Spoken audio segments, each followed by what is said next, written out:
Kahit po tayo, tanghalian. Bigay ng ating Panginoong Diyos. Amen.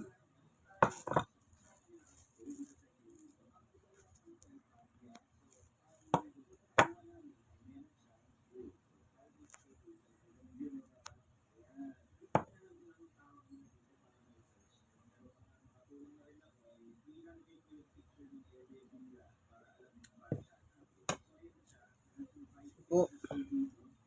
Salamat Panginoong Diyos sa binigay mong tanghalian sa amin ngayon.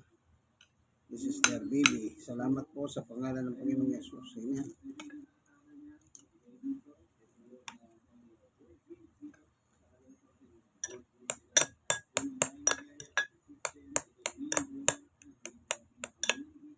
So, kamatis. Lagyan natin ng ano para magkasabaw.